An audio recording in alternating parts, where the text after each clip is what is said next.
He's too tall.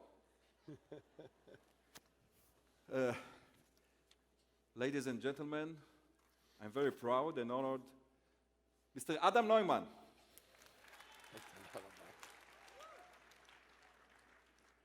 So I'll start with a very Israeli question. מה קורה? מה המצב? מה שלומך? קודם כל, תודה רבה שאתה שואל. איזה אנרגיה יש פה, תעשו פה קצת רעש בבקשה. Let's celebrate. Thank you for asking. You don't give any public appearance. It's very rare. So why here? Why now at the IAC? Because of Israel, because of the intention, because of the team that's running it, and because I think we're at a time right now in the world where unity has never been more important. And I had the pleasure yesterday night to sit with some of the founders and leaders of this organization, and all they talked about was unity. And, you know, someone very smart told me just a few minutes ago, it's easy to write a check. It's very hard to take an action. So I thought coming here and taking an action would be fitting. So you still believe in the unity? I believe in Israel. I believe in everything that's amazing about Israel. You know, people keep asking me a lot about what's happening in Israel now. And the truth is, I don't live there, and I don't want to give opinions about things that I don't see from the inside. So I stay away from actual opinions about it. But what I do know is that you could take the Israeli out of Israel, but you can't take Israel out of the Israeli. And that's what we're all here for. And I think it's very important to remember that and be very proud about it. Because for me, if you ask me a lot of times, Adam, how did things work out and what did and what didn't, I'll tell you it has a lot to do with my upbringing and this country. Let's talk. You heard about this word maybe, we work. We ma? We work. We work, yes, we work. Shamat. So more than 3 years later, how do you look at it? How did you feel those days? Guys in the back, we can hear you. Yes, there's I have a serious case of ADD, so if there's other no, sounds that are happening. something. No, it's because in the back they have their microphones on. The microphone Yeah. back, guys. Istadagma. Okay, so you had the time to think about it. Thank you. I was buying some time. שם אנחנו נעבוד על זה לשנה הבאה. You know, obviously I get asked a lot about WeWork. I'll start with something that I actually haven't shared before. So first of all, just to check, if you've ever been to WeWork and you raise your hand, I just want to make sure I know if you know. If you enjoyed it and you're in WeWork, can you make a little bit of noise?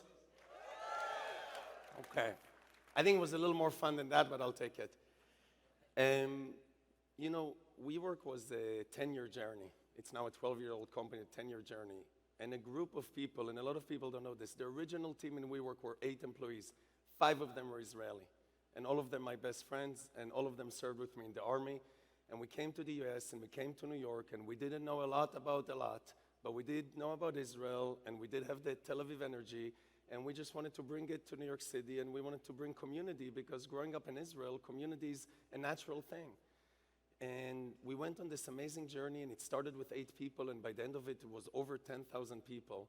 And put me aside for a second, that team that built WeWork for 10 years, that team that slaved and worked and never slept and built in over 150 cities, in over 70 countries, in over 70 languages, every city on the planet that meant anything had a WeWork, and it was done with people.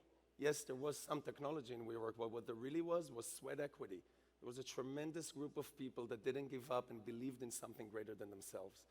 And the one thing about the last 10 years that I would love if changed a little bit, I wished those people in that team got the credit they deserve for this unbelievable business that they built, which, by the way, redefined office, changed the category, is a better idea today post-corona than it ever was 10 years ago. Still working. It's still working. It's a public company, and I don't think there's an office built in the world today where the person building it is not thinking of that.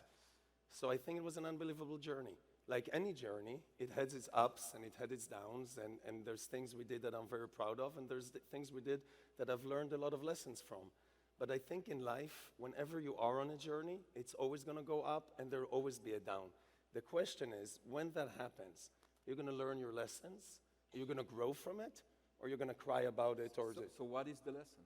there are multiple lessons. I don't think we have enough time for today, but I'm happy to share a few if you would like. Yeah, so let's talk about the next thing. Wait, let's do one lesson. What? Let's do one lesson. Please. 1.5. Please. Okay. Be very, very picky at the people that you choose to surround yourself with. You're only as good as the people that are around you. And never forget that. If they are superstars and you're just okay, you're a superstar. And if you're a superstar and they're not, then you're not either. And therefore, choose the right people, and I think that's the biggest lesson. And the other lesson is, you sometimes think you know everybody around you. You might, but don't measure how people treat you always on the way up. Take a look at how people treat you also on the way down, and you will know their truth. And I think for me, one of the biggest gifts from this journey was to get to see who was a real friend, who was a real partner, who was a real person, and that knowledge is priceless. He's a mentor. So more than 3 years after we work, you raised $350 million for a new company that got a large check from Andreessen Horowitz, the most important VC in America. First, more information about this company, Flow. Flow. Well, first of all, you've done your homework. It's very nice. Again, it's going to sound very Israeli, but I'm going to share a little bit of facts about the United States. What I'm going to say is definitely true in Israel also, but I don't know the data behind Israel as well. But in the United States today, if you're 35 years old or younger, 70% of 35-year-olds are renters. They all rent apartments. If you're 40-year-olds or younger, about 62% are all renters. In America, rent represents 37% of the average American's salary, annual salary. And it used to represent, when you bought an apartment or bought a home, approximately 60% of your net worth. So we have the largest asset class in the world, but suddenly something changed. Everybody's a renter. If you're 22 today, there's a very high likelihood that for the next 20 years, you're going to be a renter. And when you're a renter, you're not going to build equity. You're not going to create that savings account. Generational wealth that in the past would have been given to your children and your grandchildren. At Flow, we want to do two simple things. We want to elevate the resident experience, and we want to share the value with the value creators. How? We don't have enough time, but in general, that's what we're after. And you invest in more companies, of course. So separate from Flow, Flow, we were very lucky to get investment from Andreessen Horowitz, and for those of you who know them, they're unbelievable venture capitalists. And one of the biggest, of course. They might be the biggest one in the world, but I think if you want to learn about them, the fact that they chose to invest in us, the fact that they actually got to know us and chose to make an investment based on their research and what they knew was right and what they thought the future is, shows you that they're much bigger thinkers. They're also turning out to be unbelievable partners, and I wish for every entrepreneur to have investors like them. But separate from that, we also have a family office, and we invested in the past 3 years in over 49 companies. And actually, I think 5 of the companies 49 different companies. 5 of them are here today. Great. How was it to see the Apple TV series, We Crashed? Thank you for asking. This is why I don't interview. About your life with Jared Leto playing you. קצת נמוך, לא? No, he's awesome. Hard to compete. Okay. He's awesome. The truth is, and I have a lot of close friends that don't believe this, I've never watched the show. No way. Never watched the show. I have one of my closest friends. Every few months we hang out, we have a few drinks. He says, אדם, יד על הלב, תגיד לי שראית את הסרט. אומר לו, לא ראיתי. Why? I've never watched the show. I'll tell you why in a second, but I can tell you that after the show came out, thank God things were working really well before, and we had a lot of companies were coming, and we had a lot of deal flow. After the show, it was unstoppable. So I think, I'm not sure what the intentions of the creators of the show was, but the result of the show was very positive for us, and I think even that's a lesson in life. Sometimes you think something is going to happen that's going to be bad, and it actually ends up being the best thing that ever happened to you. And sometimes in life, you have this big meeting, and you're saying, this meeting will change my life, and actually it doesn't end up being anything. But you met Jared. I did meet Jared Leto, yes, because he reached out to us many, many times until one of my close friends who's actually here in the audience, Andrew Finkelstein, who's a Hollywood agent, called me and said, I cannot get any more phone calls. You have to meet him. And What he said? we actually met Jared. He asked something. He, You asked him. I don't know. Andrew, can we share what Jared said? It was a little... I'll say something else about Andrew because we mentioned his name. He introduced me to Rebecca, my wife, which is the most important thing. And it's a bigger deal than you think. And he also named the company actually named We Work and We Live, and he came up with the name. Jared wanted to get to know us, and the reason we ended up taking the meeting is we realized that the show was going to happen anyway, and there was nothing we were going to do. I don't know if we could or couldn't.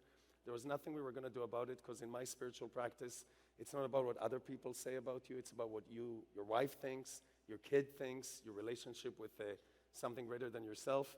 But we had a feeling that if we did meet him, and he actually got to meet me and Rebecca and the kids, maybe you'd have a different picture of a little bit more what's true and what's not. And Jared came in, and it was an interesting meeting because he looked at me and he said, I've been looking at you for 3 months. And I was like, what do you mean? And he said, no, I'm a method actor. That's what I do, and that's how I learn. He tried his Israeli accent on me. Again, I didn't watch the show, so I don't know how well he did or didn't. I heard it was okay. But once he met the kids, and once he met Rebecca, at the end of 3 hours, he turned to me and said, Adam, I think it was very important that you took the meeting. I now understand better who you are and what you represent, and I promise you that I'm going to make you look like a rock star, but I also promise you, don't watch the show. I said, okay. And that was that. Yes, you are a rock star. Okay, I look at your biography. So we both were born in Be'er Sheva, Shchuna Dalet. שכונת שיגה. Be'er Sheva rules. באר שבע שכונה ד'. Both served as an officers at the Navy. The difference is that you became a billionaire. You were living more than 20 years in America. Do you still consider yourself or feel like an Israeli? Again, I said it before, and I'm sorry to repeat myself. I don't think you can take Israel out of the Israeli. Me personally, because Israel is very, very important to me. I never took, and I apologize for any Americans, and if there's any senators, never took an American citizenship, was not interested. I always wanted my Israeli passport and my Israeli citizenship, so I feel extremely Israeli. And I believe that it's Israel that has given me a lot of the gifts and a lot of the things that I've been able to do. I don't believe I would have been able to do if I didn't grow up in Israel and as an Israeli. And I also think, and maybe you guys can relate to this, sometimes when we're in Israel, we don't appreciate how great it is. We then leave Israel and we're far away, and another year passes and another year passes, and you feel like you miss it more and you appreciate it more. Sometimes to appreciate really great things, you have to be removed from them. And it's a shame because we always in our life miss the most important thing usually is right in front of our face and we want something else. So I actually think being away from Israel has made me crave Israel more. I get so excited. I literally, when I get to Israel, go down on the floor and I literally kiss the floor when I land. We have 1 more minute, so I'll ask a very, again, Israeli question. מה תעשה כשתהיה גדול? That's the right question. For those who don't speak Hebrew, asked, what am I going to do when I grow up? Which is the right question. I used to have a different answer, but I'll say 2 things. One, I'm very blessed with my wife, Rebecca. We have 6 kids, and having 6 kids is a very big commitment. That is the biggest achievement. Wow. That is the biggest achievement that we've done. It's The biggest challenge. biggest achievement. It's Rebecca a lot more than me, but that is the biggest achievement. And, I was sitting in a room yesterday with 5 very smart people who were very passionate about Israel and about this event and about this organization. And coming out of that room yesterday, I can't tell you exactly what I'm going to do, but I can tell you that I'm going to make sure that there's going to be more action specifically about the things that I'm extremely passionate about.